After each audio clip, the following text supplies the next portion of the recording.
We're here with Mark Normand. Yo. Great comedian, one of my absolute favorites. I think that's why women like tall guys. Just some guy looking at you from your best angle 100% of the time, all day long. That's why you don't hook up with short guys. Just some guy like, geez, look at the triple chin on this broad. Holy hell. Hey. Check out his special, Out to Lunch, on YouTube. Very funny. So many jokes packed within it. Often profound. Oh, jeez. Yeah, I know you don't want to hear that, but that's the last thing you want to... You don't want to be profound. I don't want to be important. This is the first episode of a series where we bring on artists and we make the thing they are known for together. We peek behind the curtain into the process. Ah, yes, peek.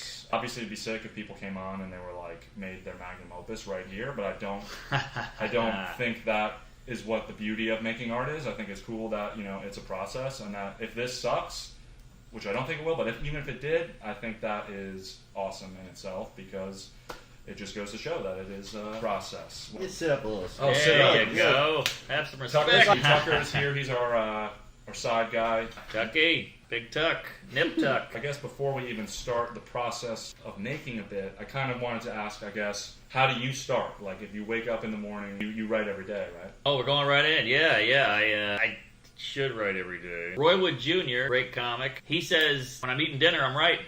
When I'm taking a shower, I'm writing. We call it writing, but writing is this, Writing is really just thinking and trying to figure it out. Like, on the way here, I thought of a bit and I tweeted it, and it's doing pretty well. Half of being creative is just like forcing it out, just trying to squeeze that creative toothpaste. The other half is like, it just pops in. So comics are lazy, so they're like, I'll just wait for the creative faucet to turn on. But I think the good comics have the creative faucet on every now and then and slam down into a piece of paper and just make it happen. I know that some comics write on stage. Is that ever... That's bullshit. That's laziness turned into some trying to sound genius shit. Yeah. It can happen, but if you rely on that, it's going to take you 20 years to write a special. I heard you say on a podcast, like, you treat it like a puzzle, and that's why sometimes people think something's offensive, that you were just like, no, last time I heard a kid, I don't even want to butcher your joke, but like, I haven't heard a kid. Remember how happy-go-lucky we were as kids? Not a care in the world. Maybe run to the car, shotgun.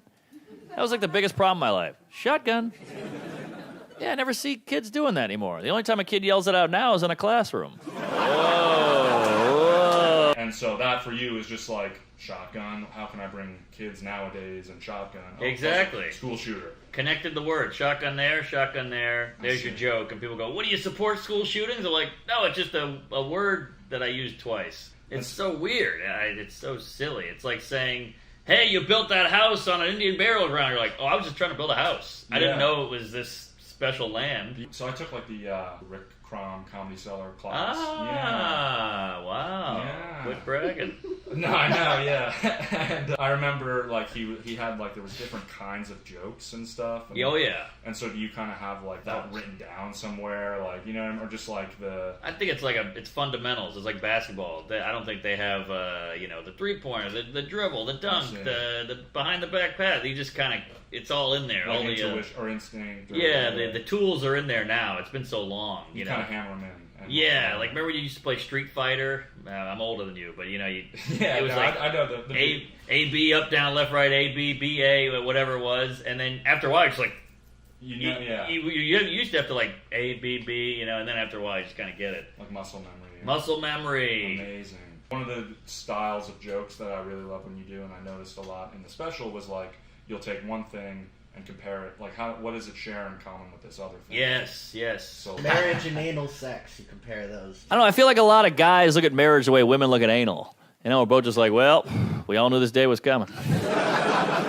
Let's get it over with. I'm not sure it's even natural. Right?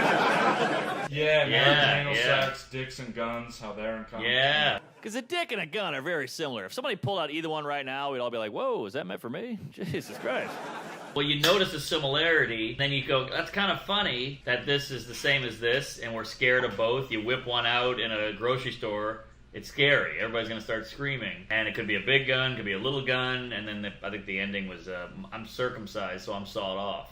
For some reason, it hits a funny bone of like, yeah, that is like that, and when your brain makes the connection with you, they're laughing. As David Tell says, it's a joke bag. Comparisons are great because jokes are so hard to write because you have to make them. You have to create a joke out of thin air. But the comparison is like, now I got two things to bounce off of. So at least there's two objects, gun and dick, that I can play with. Right. Playing with a dick. It's easier almost. It's almost cheating because you're like, all right, I got these two things. I don't have to just go into the world and find that magic punchline or that magic twist. I can use these two. One of your bits was, what's that Jewish dating app? I met a nice girl in that Jewish app. What's that Jewish app called? The Jewish one? What's the Jewish app? The other one. PayPal. Yeah. And that's it. That's like your one-liner. Big hit joke. Like, why did you decide that's the joke? Why didn't you peel that onion further? You know what I mean? Ooh, yeah, I'm not a good peeler. That's you've hit a chink or a gook in my armor there. I'm not a good. You're a great peeler. I'm not a great peeler. Like, you got your Gary Gulmans or Brian Regan who can just mine. Jim Gaffigan will just take ketchup and do 12 minutes on ketchup. I get my ketchup joke and I get out. But that takes me so long, and I feel like that PayPal thing got such a good hit. I look at my act like trail mix. Bear with me here. You got your peanut, your cashew, M&M, your whatever the hell raisin thing. Everybody wants the M&M. But you got to spread them out, and that's an M&M. It just hits so good that and I'm out. Do you like? These are my notes. Yeah, that's terrifying. I know. I know. Yeah, You tweeted a joke. You said it's doing well. Yeah. Define well on Twitter. For me, if it's doing well, that means I'm getting more retweets than it's been out many minutes. So if it's at 10 minutes, it's been out 10 minutes and it's got 14 retweets, I'm doing good because I'm beating the minutes. Yeah. If it doesn't crush on Twitter, I can see like, oh, people are responding to this, there's something resonating. Yeah. So I could probably take this to the stage. So I'm actually kind of open micing. So when people are like, nice tweet, dickless, this is not funny, I'm like, I know, I'm working it out, you idiot. I'm not using Twitter as my fucking tableau for my masterpiece. I'm using it to see if people dig it. Maybe it's an amazing joke, but the wrong people saw it in that amount of time. You know? Yeah, there's that. That has happened before. Sometimes I'll search like my name plus camera and just be like, what jokes have I written in like 2015? And I'm like, oh, that's a great idea, but I had like 11 followers and it didn't catch on. Yeah. I'll copy paste it, put it on my shit now, and it gets like 100 retweets. And I'm like, okay, so you got to go back to old stuff. You got to go back to old notebooks. You got to go back to old sets and listen to them. You got to go back to old tweets. There's gold in there, and maybe you didn't have the skills to hone it then, and now you do. Are you organized with your note taking and your? No, it's a fucking monstrosity here. Ugh, can't even get it out of my pocket. It's such a just one shit thing. show. Oh wow. Yeah, these are all joke ideas. Probably 1 or 2% of this is. It just working. It just says Barbie. That's a new bit about Barbie. That's it. This is the pink one. I've made it pink because this one is my key. These are all jokes that are working. This is the new hour. Okay. And the rest of this is just shit I wrote down. These are all Corona jokes, as you can see. Corona. So there's not even like bullet points or like things to elaborate on, or those are the bullet points. Yeah. But I wrote the joke, so I know. Okay, that's the Kanye joke. That's the school means. Schools are closed, which sucks for parents, but it's good for me because now I can drive by them again. Great, I love that one. It's a fun quickie, Yeah. you know, and it's topical, and the parents enjoy it. Yeah.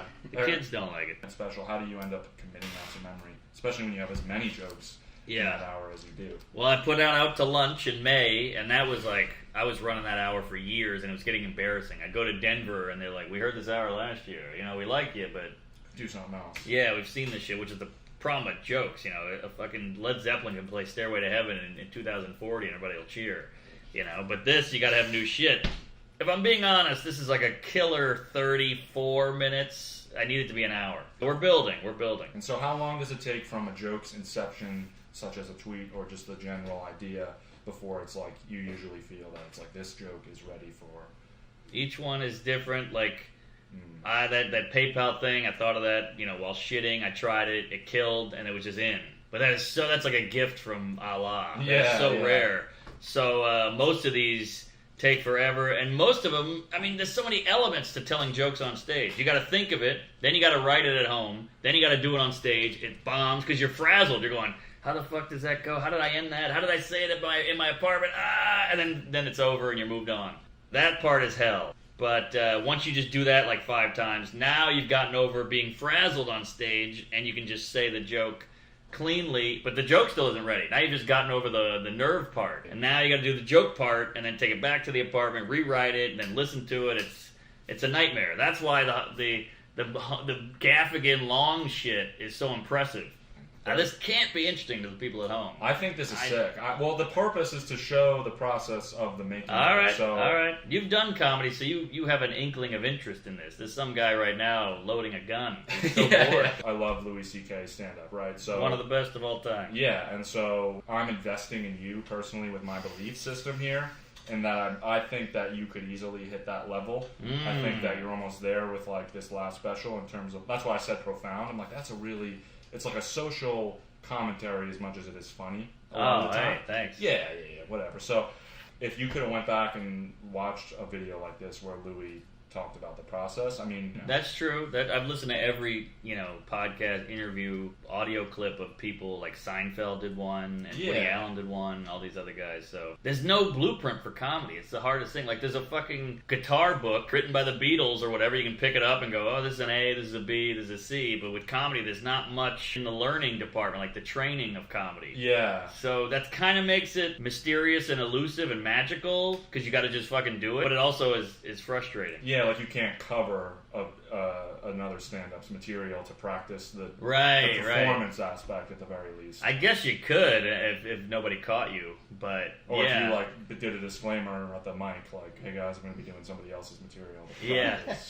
but you got to do your own because you have to learn your voice and you got to learn how you deliver your cadence. But yeah, no, I hear you. Louis C.K.'s got some great shit on YouTube from like the 90s, where he's kind of struggling on stage, but the material you can see like, oh, this is a big idea. The audience isn't catching on, or maybe it's not perfectly written, but man, this is brilliant shit. Yeah, you hear his premise and you're like, oh, he can mine that. Exactly, and that's the other thing about comedy nobody tells you, is it's a lot of organization and presentation. I don't just mean delivery and talking. I mean figuring out, oh, that word should go there, and I'll do this joke before that one because this one revs up to that one. It's almost like homework. Tucker's bored out of his mind here. I know. I'm playing with the cord. I know. This is the comic in me. I'm like, well, we're bombing. And so, with that, let's write a bit. Ooh. Right? All right. So if you're just sitting down, you're like, I need to write today. Yeah. What do you do? That's a good question. I mean, in the old days, when you're starting out, you're like, all right, computer screen. What's funny about a computer screen? Because it's just in front of you. But I think after a while, you start gathering funny thoughts. And then you write those funny thoughts down, and you take those to the lab or your bedroom or wherever you're going to write, and then you just start going through each one. When you get sick of one of the thoughts, one of the premises, as we call it, you move on to the next one, and then maybe you go back to the other one, and then go back and back and back. And I like to walk and talk. I think pacing brings out more creativity in you. If anybody caught me in my apartment, I'd look like a fucking asshole because I'm holding a hairbrush and my boxers going, I'll tell you, Uber, huh? And all this shit, and it looks so bad, but I've created tons of hours of stand-up doing that. I know I look like an idiot, but just keep doing it. Nobody cares, nobody's watching, just do it. You know how you picture an audience around you? Do you do that? When I was trying to write stand-up, I do remember trying to do that. Oh, you don't do that all the time? Well, for me, I've been doing more like video content, but I do the pacing. The pacing definitely helps for me. And also like speaking out loud, whether like saying random things, and then suddenly I'm like, whoa, wait, what I just said was kind of cool. Yeah, that's what you write down. Yeah, so. But I feel like I'm on even when I was a kid, I would fart and I would hear the audience go ha ha, or you make out with a girl and they go woo. Okay. It might be a disorder. That's really cool, though. You're, like, always on stage in your mind. In my mind, yeah. And then you do something stupid, and you're like, the audience saw that. Yeah. Maybe you trip on the sidewalk, and you're like, no, the audience is probably going, look at this idiot. That's almost like schizophrenic in a way. Like Truman Show-esque paranoia. Maybe, yeah. I'm aware that it's not there, obviously, but it definitely affects me. It's pretty sad. All right, so we can't. Sorry, my parents weren't around. I had to make my own fun. I got a ton of DMs from like these dweebs in Cleveland going, hey, how do you get over stage fright? What's the trick? And like everybody thinks there's a trick to this and a shortcut to that, but I was terrified. I was terrified for the first 3 years, but the more you do it, the more it goes away. Now I can go, no, that works. Fuck you. You suck. But before I'd be like, mommy. Just brain's going, yeah. So now I'm at least aware when it's my fault or when they just suck. The audience can really dictate to the success of the joke. Oh, yeah. That's why young comics, like these open mics, are brutal, and it's hell, and you can really get not much work done because there's not a real gauge there. Do you think people fall back on that? Like, it's just the audience? Yes, good call. You got to take some responsibility. That's a big problem with comics, and I'm secretly glad so many comics have this problem because there's not that many good ones. Yeah. But everybody even in our culture now, everybody's blaming everything. It's because I'm a woman. It's because I'm white. It's because I'm black. It's because I'm gay. And you're like, yeah, but you also suck. Yeah, you're gay, but you still suck at what you do. Right. You can suck and be gay, but like, wow, that worked. Even if it is, those are the breaks. Like a lot of white guys, like, they're not hiring white people right now. It sucks. And they're like, yeah, it sucks, but like, you got to make it work. Like, the breaks are the breaks, and we can bitch about them all day. And I agree, it sucks, but like, you still got to make it work. And that's with any group. How hard was it for black people, I'm sure, to get on stage in the 70s or 60s? They had to go to the Chitlin circuit and go all these like black rooms only and shit, which is horrible. But so many of them did it, and we got these great comics out of it, like Flip Wilson and Moms Mabley and Pryor and Cosby, all this shit. So, yeah, accountability. So you gotta just be brutally honest with yourself. You can't just blame everything, and you can't just make up a thing. Like, yeah, I'm 5'4", but I'm tall. You can't just do that. And so, and listen to sets. That'll fucking wake you up. Are they laughing or are they not laughing? I used to book 2 shows before COVID. And people like, can I do your show? I'm pretty good. I'm like, oh, send me a tape. And the tape, I'm like, A, the material's bad. B, you're chewing out the audience for no reason for not laughing. And you don't know you're bad. That's a horrible combo. You're bad. And like, this guy's like a week in. I'm like, how would you be? You wouldn't be good anyway. You're a week in. Get out there. Go do some comedy. Can somebody become funnier? Of course. Yeah. I always heard all these stories about how Chris Rock sucked for years and then just got good. He just worked himself into getting good. It's like understanding that puzzle. Or yes, building that muscle memory. Completely. I think the best combo is the puzzle and like a naturally funny person. Yeah, it's good to know that you don't have to have the it factor necessarily. Yes, completely. And a lot of those guys or girls are in writer's room. If you don't have the it factor, but you figured out the math, go to a writer's room. Because maybe you're not captivating an audience on stage, but you got some brilliant shit. All right, bit writing. Oh boy, is this me? Yeah, you're alone. I'm leather bound. It's weird because I don't know to what extent I don't want to put you under a microscope. I'm willing to help, but I also don't want to be like... We'll try it out. That's what half of joke writing is just trying and failing. What can I do? I've had thoughts about maybe a joke that I haven't written yet. No, that would be great. That would be absolutely great. All right. Well, maybe we'll work it out together. Because I think if I just sit here and write, it's not really good pop. Yeah. And you jump in too there, Tuck. Yeah, please, Tucker. Fire, Tuck. I like comparisons. Please. Okay. I was thinking recently... This just hit me today. So I haven't written this anywhere. It says on my phone, chili pepper. So chili peppers are interesting because they're kind of going the same direction as weed. Like, they just come from the ground, both of them. So now we got to compare. Okay, we're getting there. They're both natural. Some people hate it. Some people love it. Some people are like, I need my food spicy. I love a pepper. And then some people are like, get that shit away from me. Same with weed. Right. I don't like weed, really. But all my friends get high, wake and bake, all that shit. You can eat both. And then I thought, okay, and chili peppers when I was a kid was just like, it was a fucking red chili pepper. That was it. Now there's like the ghost pepper and the honky pepper and all this shit. There's all these crazy, trans pepper or whatever the fuck. And just like weed, there's sativa, indica. So now we got strains cooking. And then every time I eat it, I regret it and I'm laying on the bathroom floor crying. Yeah. So that's the ending. That would be the ending. Yeah, okay, so you have the end. Yeah, well, maybe. We'll see if it works. And that's really what it comes down to. That's what it comes down to. I haven't tried this. I haven't written this out or anything. But this is an idea I've had. I'm not always the laugh out loud kind of guy. Me neither. I was even nervous for today because I don't want him to tell something great. And I'm like, no, I get it. Yeah, okay. And then I don't know, do they make your eyes red, peppers? Not really, right? Maybe. Yeah, we need some we need to bridge the gap. Parallels, yeah. I see. Tucker, you got anything that they hold in common? I don't know. It's hard. There's a lot more like independent hot sauce kind of things going on. And there's like a lot of these weed startups going on. Oh yeah, there you go. Like, hot sauce. It's like a drug dealer, a hot sauce guy, and they always have funny names like Tubbs or some shit.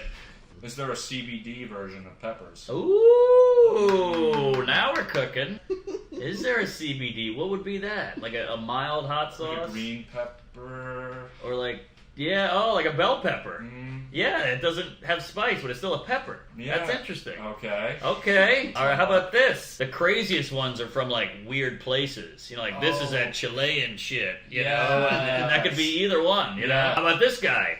I grew up in New Orleans. Mm-hmm. I had a friend who would carry hot sauce on him. Like, he had it in his jacket, and he'd be like, oh, we go out to eat.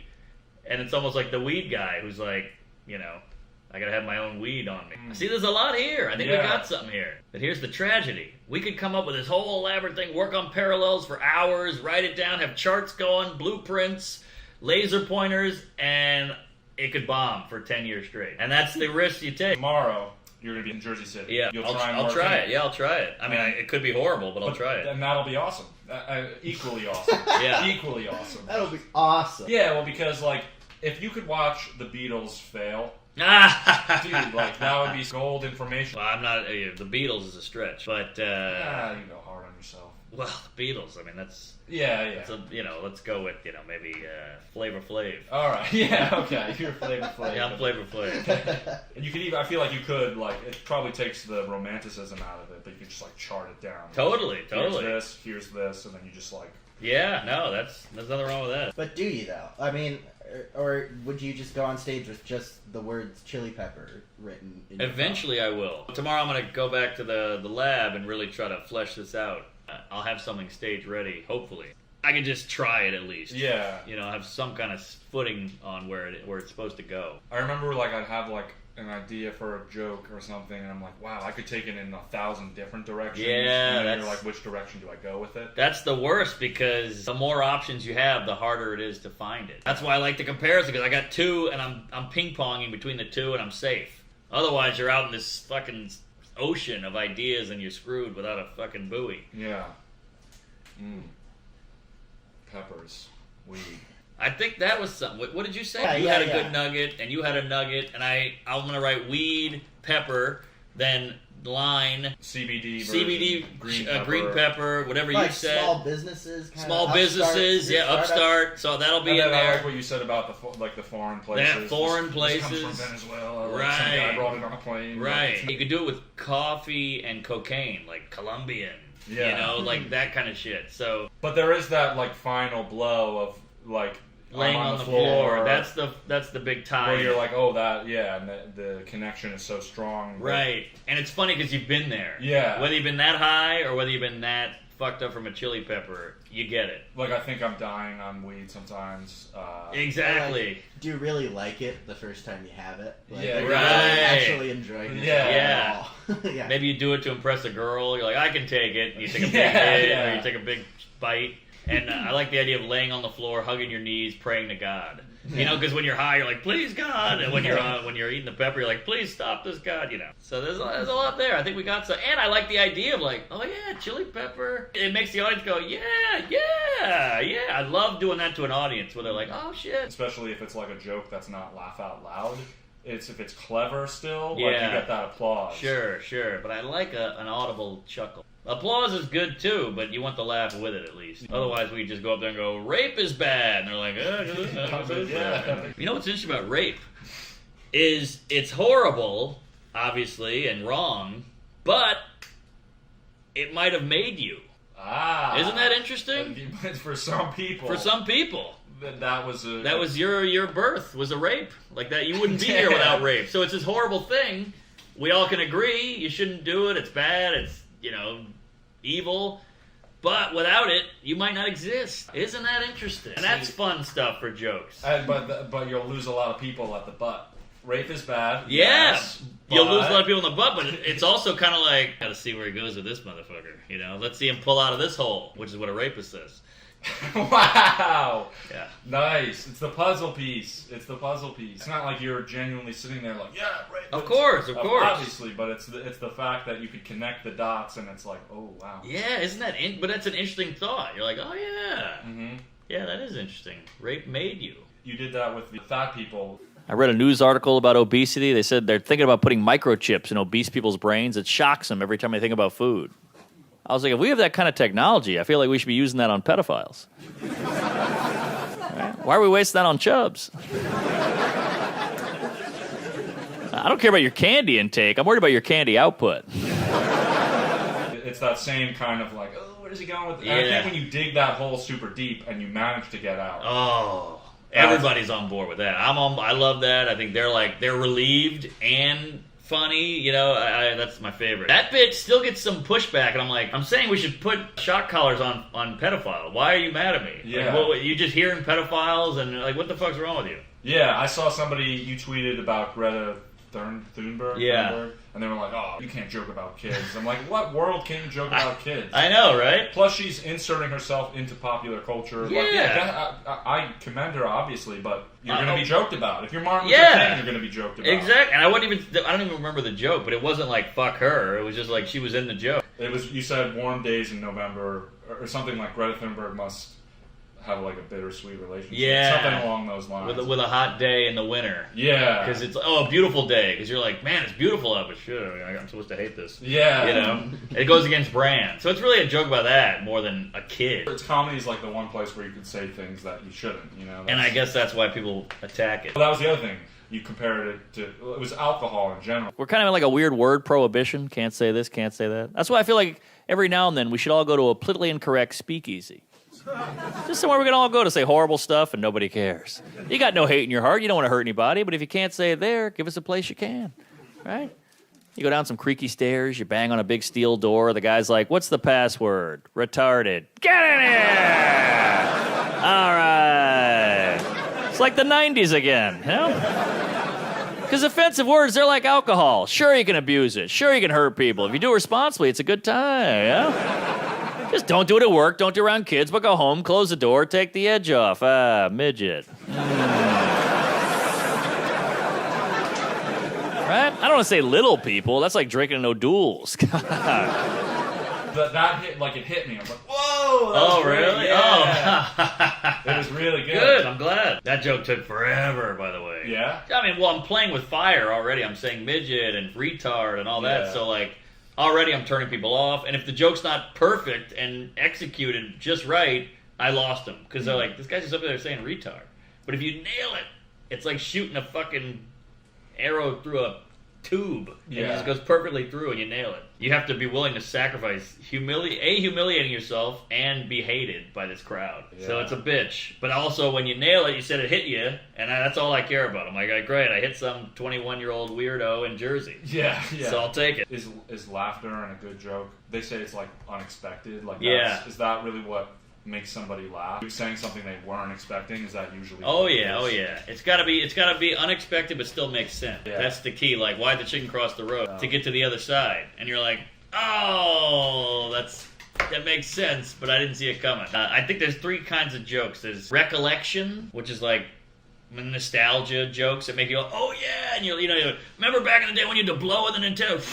When the crowd's like, oh shit, I do remember that. Oh man, man, when your mom used to hit you with a stick. Oh shit, I'm just doing a black comic. But yeah, there's recollection. Then there's misdirection, which is you thought I was going to go this way, and I went that way. Misdirect, haha. Then there's erection, which is just dirty shit and dirty stuff. So those are my three I've named that rhyme: recollection, misdirection, and erection. This is gold content for the community. Well, this is how nerdy I get with this shit. I've made up my own little terms. Yeah, but that's how you establish like your voice and your. Because I saw on Joe Rogan you were talking about how you, I guess, were doing Seinfeld in the beginning. Oh yeah, big time. Seinfeld and Norm. I was somewhere in there. I felt like I was writing like Chris Rock. Chris Rock was a huge Bring the Pain, Bigger and Blacker, Big Piece of Chicken, Robitussin. All that shit was huge. Mm-hmm. Toss Salad Man. And then Seinfeld was like, oh, this is what a comic looks like and sounds like to me. He's got the suit on, he's this rich guy, he's on TV. Like that to me, that was like, that's a real comedian with a job. And then Norm to me was just like the funniest guy on the planet. So those three were, and Carlin was in there too, but those were like my big, holy shit. Carlin's interesting because I feel like he takes a very long time to get to punchlines. Yeah. Like he's almost like a preacher that's like humorous in a way. Right. Not to discredit him. No. Carlin's great, but he's got a lot of shit out there. He's got 14 specials, but there's gold in there. You just got to find it. So sometimes you have to watch a whole special to get 10 minutes of gold or whatever it is. He's got some of the best structure. Shit. Bill Burr's great because he's got the structure, but it's so well hidden.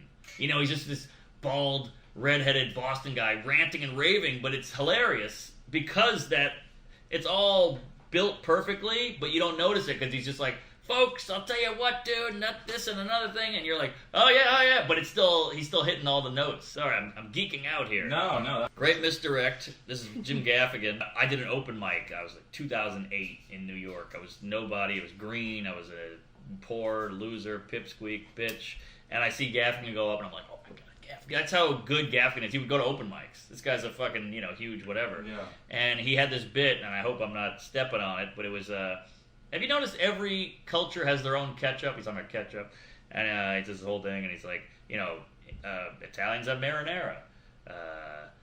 Mexicans have salsa. And British food is terrible. And that's a great misdirect. And it's a rule of threes, by the way. Rule of threes is another one that I use a ton. Have you ever heard? So I took the Aaron Sorkin masterclass online. Oh yeah, how is that? It's actually really good. Yeah, those aren't bad. Yeah, they're cool. But the one thing he was saying, he's like, I'm not a comedy guy, but for whatever reason, when you're doing comedy with numbers, use an odd number. Ooh. And I thought that was interesting. And I've noticed, just like when the punchline is a number, like it'd be like, and then there's 13,000 midgets, but like it'd be like, it has to be an odd number. 13,001. Yeah. Yeah, that is interesting. Have you ever heard that before? Or? I've heard, George Carlin always said his favorite comedy number is 9, because it's one syllable and it just hit. 9. Yeah. 9. Kind of German. But yeah, that was interesting. Like, Patrice O'Neill always said that specifics are funny. Make it as specific as possible. Like, don't just be, he had a joke where he said, I'm an N-word in a Buick.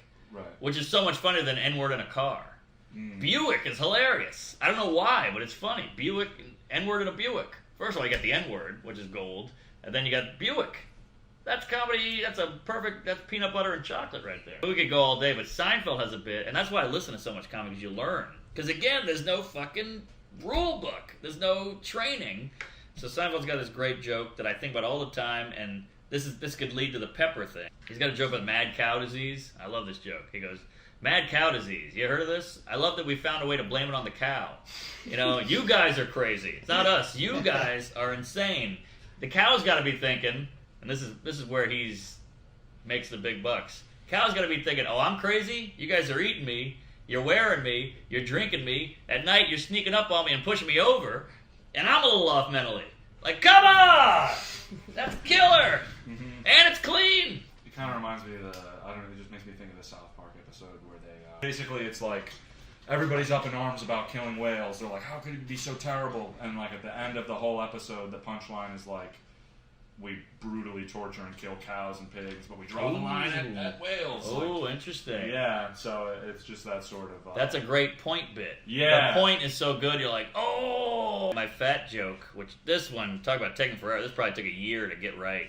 But I have this joke where I do all these fat joke, whatever, and then my friend is fat in the joke, and he goes, oh, whatever, because we're kind of going back and forth. He goes, whatever, it's easy being thin. Meaning like, you got an easier life. And I say, well, not really, you couldn't do it. And that kills, because it's like, it sums it all up. Like, okay, it's so easy, but you're fat as shit. So like, it's not that easy, because you got to work at it. And that's the whole point of the joke, is like, we make fun of thin people, but like, we have to stay thin. We have to eat right and exercise, and why are we the losers? Right. You get to eat whatever you want and complain? I know this is fat shaming 101, but... no, but it's finding the joke. It's finding the joke, yeah. So that took forever, but it's so simple. That just hit me in a hotel room in like fucking Denver somewhere. I was like, oh yeah, how could it be that easy? You couldn't do it. And that took so long. Sometimes you got to step out of a joke just to see it for what it is. Damn. That's comedy. You really got to sit with comedy. That's the problem. Everybody's putting a special out every 10 minutes, and that's fine, get the money, I guess, but like, it's like a crock pot, like, if you let it stew for 20 minutes, yeah, it'll be tender. But if you let it stew for 4 days, that shit's going to be falling off the bone and melting in your mouth. And that's the key. It's like a wine, If you let it sit for 10, this is a 10-year-old Beaujolais or whatever the fuck, that's going to be a better wine than the 10-minute Beaujolais. But everybody wants that Beaujolais ASAP. That's why I've invited you here, to show the process, to show that it's like, maybe people will be like, this pepper joke, what? This is a joke? And then it's like, no, but it's gotta... It's gonna be a joke. Yeah. That's why these queefs on Twitter who give me shit, they go, this sucks, there's nothing here. You're a comedian, you do this for a living, you cum guzzling Nazi, blah, blah, blah. And I'm like, yeah, but give it time, you fat douche. Takes time. You have that joke raider. That's not you, is it? Hate the joke raider. Really? Yeah, what a tweet cunt. I know, I mean... Look, I hate the guy, he's a dweeb, but the joke's on him. You gotta sit there and stare at my Twitter all day or get a ping every time I tweet. Like, have at it, dickless. I don't care. Do you look at his ratings ever? I have to, because he gets it in, like, within 4 seconds of me sending the joke. So I'm like... Who is this? It's called Mark Norman Joke Raider. He's got my avatar, he's got my name in there, it's crazy. There was at a time, there was a Mark Norman Joke Raider. Yeah, that guy I like. Yeah, because he was like... He would like defend you too. Yeah, and look, I'm not mad at the guy. He can do whatever the fuck he wants. I'm just saying it's a little annoying because you're like, I'm trying to work out here, man. Don't just grade me off my first attempt. Yeah, you know, it's like being at the gym and they're like, you're fat. It's like that's why I'm here, fucker. I'm trying to work it out. So you tweeted, I just saw a KKK member at a Wawa. He should be at a Sheetz. Great joke. Thanks. It only got 47, I think, because it involves the KKK. 8.3 is the Mark Norman Joke Raider, and Mark Norman Joke Raider gave that an 8.5 rate. Well, I had a joke today that I think is a 10. Yeah. And I don't say that often. And I wonder what he gave that one. I notice he's real quiet on the killer jokes. He's quick to pipe up on a mediocre. But I rarely see him. You might know the guy. I might. Could be me. Could be Tucker. Is it? It's not, I promise. Oh, jeez. Damn. Any more chili connections? Just so we do get some of that. We've peeled the onion. We've peeled some chili, yeah. Yeah. That even sounds like a drug dealer chili, or I'm chilling is almost chili. You chill on weed. Yeah, now I'm reaching. If you need to get the bad shit out just so you can keep digging. Yeah, that's what I'm glad to hear you say that because there's a batting average, and so yeah. If you're 1 in 10, well then you better be swinging 1,000 times. And totally. It's like looking at a cake in an oven that you just put the cake batter in, and somebody's going, "This cake sucks." You're like, I know, but you got to give it a day to get whatever a cake takes. So for me, like I've been doing the TikTok stuff, right? And like I've run ideas by friends, and they'll be like, and then that thing does really well. Exactly. Like, gotta trust my instincts. Trust the gut, and there are jokes that will bomb many times. Where you're like, I know there's some here, and if you just keep tinkering, you just find the right angle, or go that way with it, go this way with it, but you're close. If it hit you as funny, there's something there. Maybe you just can't find it. I almost want to any bits you want to run by Mark and see, like that you've had in the past. That you're just like... Even a premise. I'll take a premise. The premises to me are the most fun. The premises are fun, right? The premise is the fun part, because the bit is just math. Like, the punchline is a lot of math. But you gotta find the bit first. Yeah. That's why a lot of times people will fight over a bit. Like, if you go, hey, I thought of this funny thing about Sapporo, and I go, yeah, this, and it's funny, and then I go, can I have that? And you should get it, because you thought of the premise. Right. I wouldn't have come up with the premise or the punchline without your premise. That's interesting. So that's my thought. Yeah, it's really the inciting factor there. Yeah, you had to come up with this random funny idea out of thin air. All of my bits are so stupid. Like, they're not... Like, I wrote mood cock ring. That's a fun tweet. Funny because, how many moods would you expect to be having in that? That's funny. That's why it's funny. Is your cock ever angry? I guess it is. It's a good play on words, though. My niece, whenever she comes over, I want to post her to Instagram and stuff, and I'm commodifying this baby, because I'm like, oh look, I'm good with kids, and I post her and I throw her to the side, but I couldn't really figure out. Oh, that's interesting. Yeah. You're using the kid for content. Yeah, essentially. If you had a baby just for the content. You and a girl were like, look, we need some followers. Let's fucking raise this kid. And then we'll use the money. Yeah, probably. We'll use the money we make from the content to raise the baby. And then what happens if the content is failing? Then you gotta kill it. Yeah, exactly. Kill the baby. And then we'll get a TV show because they'll do a documentary. There you go. This was a cool premise. I think you'd appreciate this. All right. Facebook is like a refrigerator for parents to post their kids' stuff. So, ooh, I like that. The modern day refrigerator. I like that. No, that's something there. The only difference is refrigerator actually had some standards. you know, you put the kid's painting up there. You're not putting Grandpa's quote, Right. you know, or some bullshit that Trump did this today or whatever What if it you is. flip that, and that's what you're putting on the fridge in your house. Aha! See? Now we're cooking. That's- Who's this kid? This Where'd is he go? Phil. He is. Nice to meet you, bro. Hey, how are you? You bring the one Jewish guy in, we got a writer. I tried to do the thing where I was like, so if you go vegan, 10 cows a year you save. Is that right? Yeah. So I was trying to do a bit about. Yeah, I like this already. Yeah. This So is it's good. like if you go vegan, that means you could technically like. That's where I don't know. It's like I could ride a cow. It's bad for their backs, but I'm already saving 9. So who cares about the one? Or, Saving 9 is fine. It's funny to think you have this 10 cow, you know, bank that you can. Hey, I killed 3, but I got 7. I still save 7. You Yeah, know? exactly. That's funny.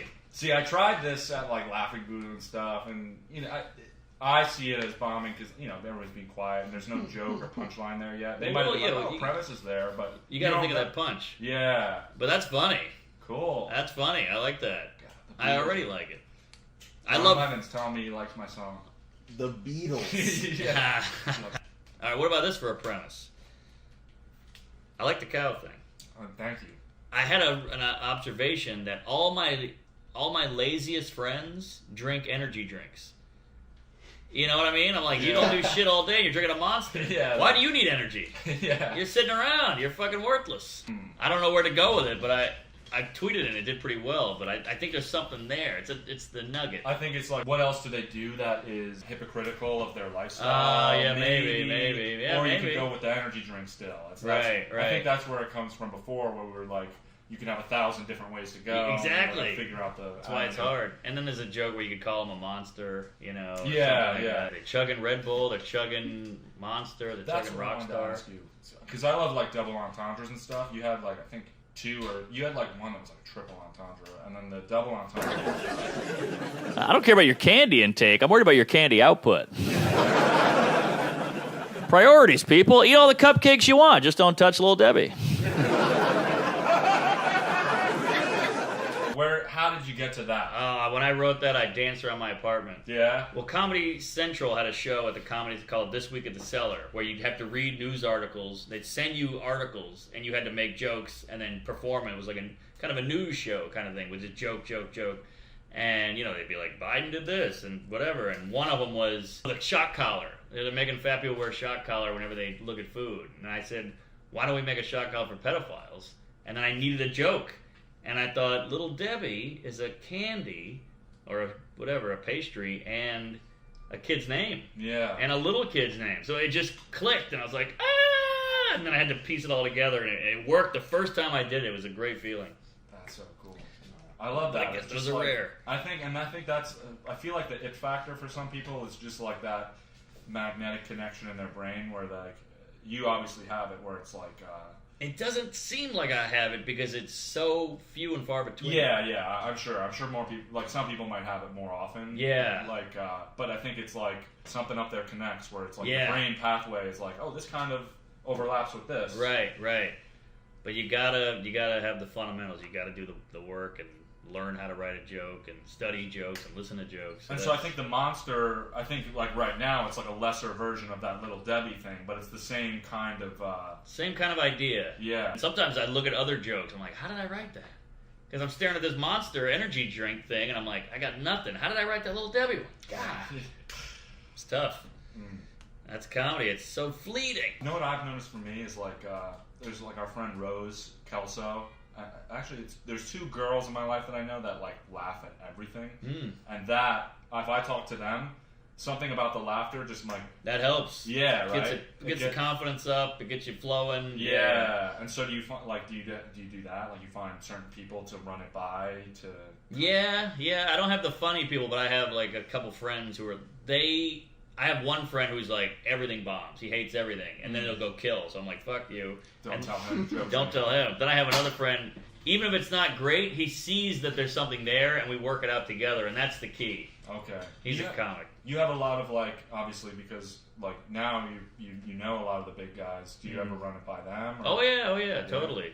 Yeah, And definitely. do you ever feel like I remember when I did open mics, there was like one time a guy gave me a piece of paper with like here's some possible tags. Are you ever like I wish you know? Of course. Every time somebody's giving me a tag that's something I didn't think of that's good, I appreciate it. I like it. I'll maybe use it, but I hate that I didn't think of it. Yeah. Because I'm like, what am I doing? I'm the comic here. I can't even think of my own tags. God. I think part of the talent, though, is recognizing that it is good. I guess so. To use it. 9 times out of 10, the tag is shit, and you gotta go, oh yeah. But I appreciate it. It means they're thinking about your joke. So any of that, even this joke raider cum face is at least thinking about me and listening to me and working my shit out or whatever. You impacted a guy so much that he made a Twitter account, and not only did he make one, he's actively you're just a huge part of somebody's life. Right, and it's annoying, but whatever, I'll take it. So one time I did that comedy class, like I said, and so I remember what we'd do is every week we'd go up with like a bit we wrote, and I wrote this bit that I somehow realized right before going up was like just super like a Louis C.K. bit that I had seen. Do you ever? All the time. You're like, you realize it was something you've heard? Yeah. And now how do you deal? Like, do you ever realize it too late? Or worse is when you flesh it out and it's working and somebody's like, hey, that's a Geraldo bit. And you're like, it's killing. Because it's so hard to come up with a new bit that when you get one, it's like, yeah, it's gold, it's treasure, and then you got to give it away and just lose it. Yeah, you got to drop it. That makes me feel better though. It's not like uncommon that you. No, all the time. I mean, there's so many ideas out there. There's we're all walking, eating breakfast, taking showers, petting a dog, fucking a lady. There's so many common interactions that's gonna happen. So, I mean, that's why we like top comments on YouTube. A lot of the time, it's like we feel what that guy said. Exactly. Top comment. Good name for a podcast. What was the other one before we were rolling? Save it. Save it. I like save it. Yeah. Somebody had that fucking. It's called the law of averages. Have you heard of this? Schultz was talking about this. You go to a restaurant and you go, "What is the most popular dish?" And they go, "The pad thai." You go, "Give me that." And then your friend's like, "Why you get the pad thai at a fucking diner?" And they go, "Because the fact that it's ordered the most means enough people have eaten it, tried it, liked it, came back and ordered again and again and again and again and again. And your friend tells you get the pad thai. So the fact that all that work has been done for you and you just now know what the best thing on the menu is." Yeah, and that's why I don't like when people are like, "Oh, you like the Beatles. Everybody likes the Beatles." Like, yeah, everybody likes the Beatles. It's the pad thai, law of averages. With great bits and great music and all that stuff, sometimes it feels perfect when you see it. Like, that's what it should have been, exactly that. You need a little student. And it makes sense. You're like that. It's weird because sometimes it seems easy because it makes so much sense. Yes, like, wow, exactly. Exactly. They make it look easy. And nobody wants to believe it, and nobody wants to admit it, but all that greatness came from practice, running it, failing it, trying it, tweaking it. Kobe was always like, I was in the fucking court before anybody left, and then showed up, we played all day, then they would leave, and I would stay on the court. Mm-hmm. And then everybody watches him in the game, and they go, gee, this guy's amazing. It was like, no, he just fucking worked the hardest. Yeah. I always think that's interesting too. Like, there's probably of the 7 billion people that exist out there, if everybody started doing stand-up tomorrow, like, there's going to be some people that are like above anything we've ever seen. Yeah, of course. But just not. They don't know that they should do that. Like totally. Yeah, I know. Isn't that crazy? And also, I think like the piano. The piano was invented in, I don't know what the fuck year, 1300. That's a ballpark. Give that a goog there, Tuck. Come on, right. come on. Yeah, get those fingers moving. But yeah, that it hasn't changed? Or? Well, no. Like you got Mozart, you got Beethoven, these virtuosos, savants of the piano. 1700. Whew, I was way off. Yeah, but there's like an the earlier harpsichord. Yeah. Right. You know what? Beethoven's deaf, right? Yeah. But they said he could just play. He just got it, and Mozart just got it. And he was like a phenom when he was 19 or whatever. What if the piano was never invented? Would they just be a ditch digger or a bricklayer? I always think about the guitar, too, like these instruments. You might be the best Zabimbo player. Exactly. But it doesn't exist yet. Yeah, or some sport. These ping pong guys, these Asian guys who are 12 feet behind the table doing this shit, killing it. No ping pong. What are they doing? Are they just serving, chopsticks? What's going on there? Something to think about. That's why comedy's great, because it always existed. I mean, the cavemen were farting on the cave woman, and the other caveman goes, oh. The laugh. Yeah, if you want to be a professional dancer, dancing always existed. Or a builder. There was always huts, building, cooks. You always had food to make. So it's cool to be in one of those, like, basic, bottom of the line, always been there profession. That's why I like boxing. It's like boxing. Always been fighting. Always been fighting. That's why UFC is so cool, because it's boxing, kicking, pinning, holding, that whole everything. I wonder, is there a stand-up or is there a music that we didn't discover yet. That should be obvious. Oh, that's some coming. sort of art that we don't know. Definitely. I mean, you can see just with computers and shit, it's getting crazy. Yeah. Auto-tune and... Do you think, as we progress into this virtual world, like obviously I see that you're capitalizing by doing the vlog style stand-up. I'm trying anything. Do you think stand-up is like something that universally will be forever an art form? That... Yeah, I think so. I mean, it's being attacked, but I think it's only being attacked because it's so popular. Anything popular gets more eyeballs, the more hate, and the more love. Yeah. So it's just part of human nature. What do you think about a guy like Mitch Hedberg, who's all his jokes could have fit into tweets? I think he's great, only because this is more comedy nerd shit. Any one-liner guy, Stephen Wright, Mitch Hedberg, Dimitri Martin, Anthony Jeselnik, Sarah Silverman in the early years, one-liner. You have to have a heavy persona. You got to have a strong persona. Hedberg, heroin addict, long hair, red glasses. He sounds like an old jazz musician. Jeselnik, tall, good-looking guy, big blonde hair, handsome, dark as shit.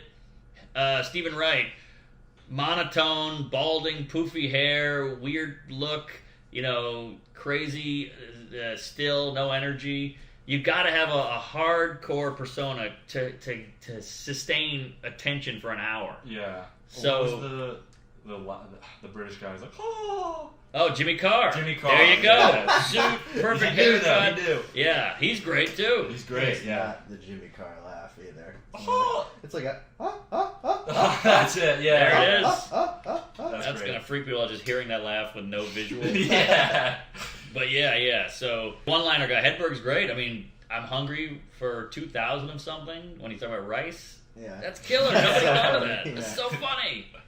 And from that delivery system, from that vehicle, that body, it all works. Dangerfield, another one. So why I asked the Twitter thing is like, do you think if he was around for this era, if he started now, like, would he have still brought all of those one-liners to the stage, or would he been like, oh, I got great tweets? Yeah, I think so, because he's so damn likable. Yeah. I mean, Twitter might have hurt him a little bit. Because you need that persona, though, like you said. Exactly. So, yeah, I mean, this guy Tuck could go up and do Hedberg, and it'd be funny, but you need that heroin addict, deep, hippie, dippy, fucking, I can make that happen too. beatnik guy. Tucker's more of like a Bo Burnham type, or he's great. Bo Burnham's brilliant. yeah. Yeah. Which is, and I think it's cool because he started on YouTube, and so he kind of gets a little flack for in the stand-up world, at least, or he did in the. You watched the interview where he was with like Ray Romano. And, Great, boy. He hung in there on those Yeah. guys. I was impressed. He had a great line. He was talking about this foreign comic from, I don't know, like Iceland or something. Abstract guy, and he said his whole thing is he has a black sock. And Mark Maron goes, already I don't like him. And he goes, alright, it's a white sock. Like, yeah, so quick. So yeah. I never Oh, forgot my God. that. I love that joke. Yeah, that is a... But also, I mean, it just takes so much like ice in your veins to like have Mark Maron, this big comedy guy, and be like, I don't like him, and you have to just stay in the pocket and go, all right, let me think of something funny. It's a white sock. I mean, feel that's like pretty good. I almost feel like, I could never know, but I feel like in the moment when he said it, it's a black sock. I wonder if he already had that. I said it's Maybe, a black thing, maybe. And then so it was like it wasn't as like in the moment as much as he was like it was almost like backed up by like a pre. Yeah, probably, but we'll never know. Yeah, And maybe the Maron thing helped him in a way. 'Cause Yeah. he got it to deliver that way. and I bet you Maron went from not liking him to being like immediately like, oh wow, Yeah. he is good. Or if I know Maron, he was probably more angry that he got that other guy. Oh got a really? laugh. Yeah, Interesting. You're gonna be doing a chili joke or a pepper I'll joke try it. tomorrow. I'll try it. Here's what I'm already. The one talent I have, I don't pat my ass on the jizz at all, but one talent I think I have is, when you throw a ball, like a basketball, and it leaves your fingers and you go, that's going to swish. Yeah. You can feel it in the midair. You're like, I know that's going to swish, and then it swishes. I have the opposite. I can tell when I'm killing in my apartment. I picture all the people laughing, the audience is laughing, chili pepper jokes, killing it. I can tell right when it leaves my mouth on stage if it's going to bomb. I know immediately, before I even say it, I go, so I got this chili pepper, this is going to bomb. And then it bombs. I always know that. But I don't know when it's going to do well, but I know when it's going to bomb. That's this weird, that's the only talent I have in comedy. I know what you mean. Like it's like as you can just feel the energy that you're kind of omitting from your face. Not Maybe? just that, but I think in like the rush of being on stage and the people staring at you, my brain is working so fast that I'm like, I've already done all the comedy math, every comedy experience, every minute of comedy I've absorbed. I computed this joke and it's not going to work. But I'll still try it. All right, so tomorrow. I'm not saying it's going to bomb. I'm saying that it's just a skill I have. But you won't know until you said it. Yeah, exactly. Yeah, that's. I think you wish you had it a little further back. It'd be nice. Yeah. It'd be nice if I had it at the apartment. The apartment, you're optimistic. It's in the future. It could go any way. Who knows? Maybe it'll work, and you're clouded with all that optimism. Well, that's the nature of basketball too. You got to throw it before you can tell. If Good it's point. gonna make it in. But all right, so tomorrow Mark is going to try Pepper Joke in Jersey City on stage. Yeah. Tucker and me kind of help him, make some of those connections there. Hold on, I need a. Give me a little. Can you rip one out for me there, sloppy jalopy? Pepper. If you're on the subway and you're like, I need to remember this, what do you put in your notes or something? Yeah, exactly. Natural. They're both from the ground.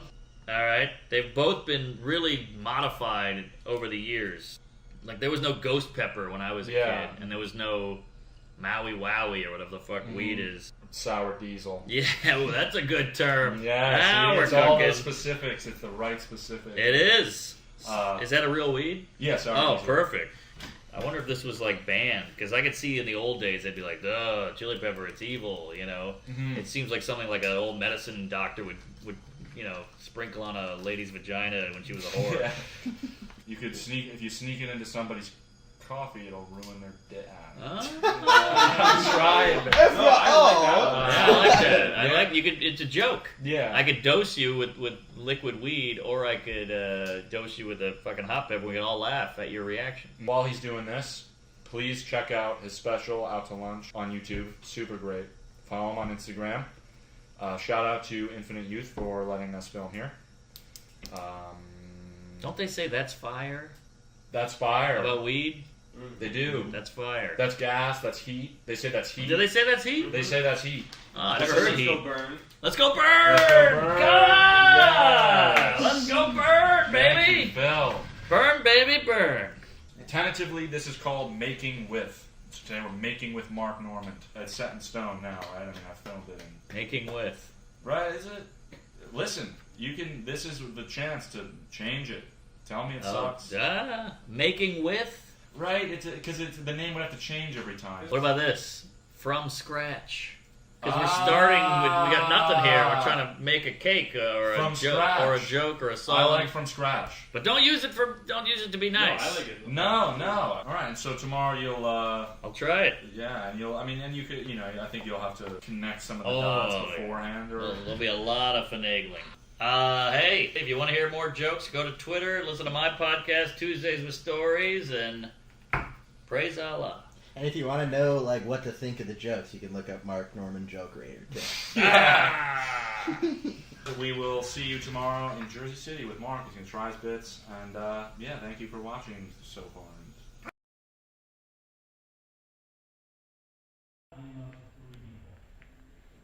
All right.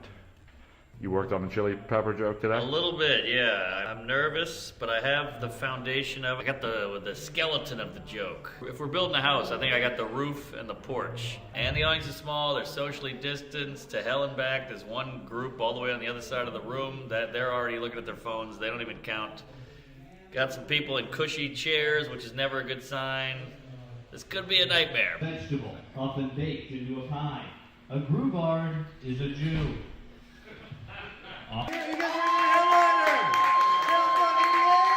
It's hilarious. He's been on the Tonight Show, Joe Rogan's podcast, Comedy Central. I mean, he's absolutely hilarious. You're gonna love it. Please welcome to the stage, Mark Normand. Good to be here. Cool place. Pretty spooky driving in, huh? Speaking of spooky, how about this lighting? Jesus Christ.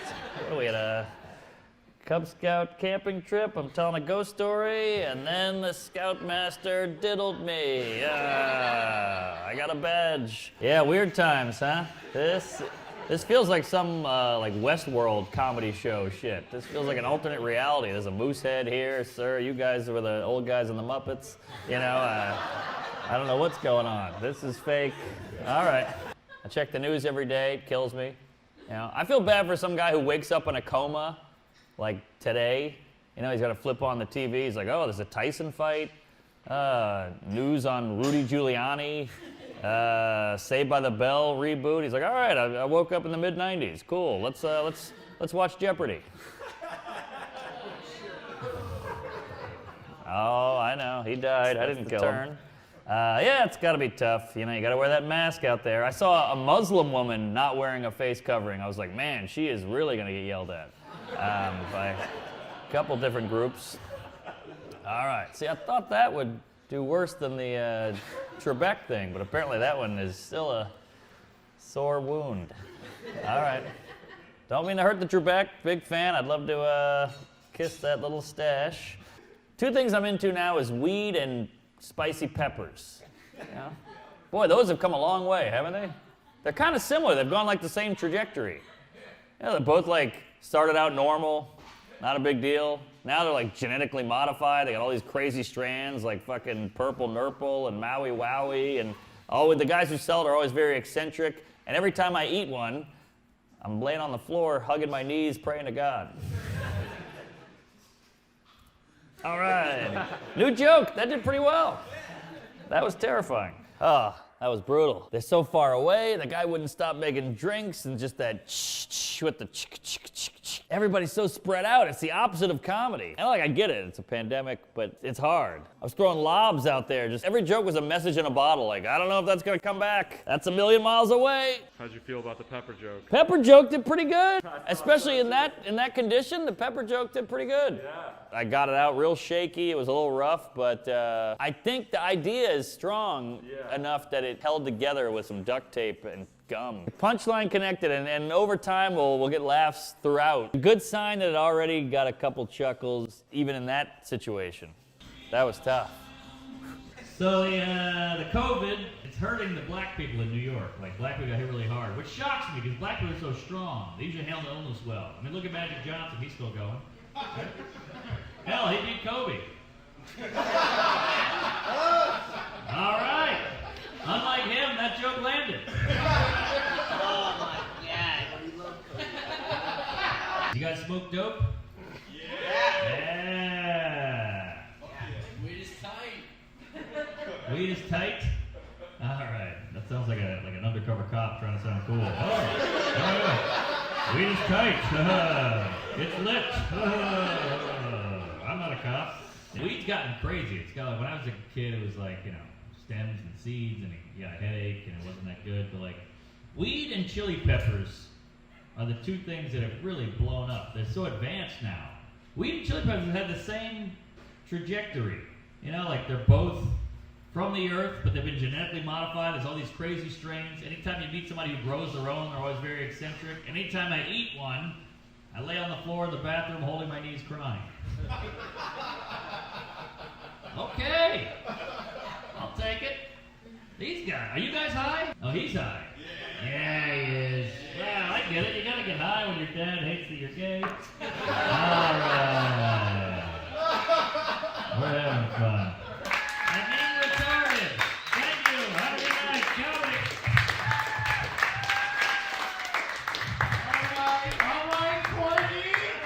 All right, MarkNormanComedy.com to see me live. All my dates are on there, and Twitter and Instagram, and Tuesdays with stories, and check out to Lunch. We just hit 4.5 mil. Let's hit that baby to 5. Once I get that thing to 5, I'm gonna send it to Netflix and throw a Molotov cocktail through the window. Comedy.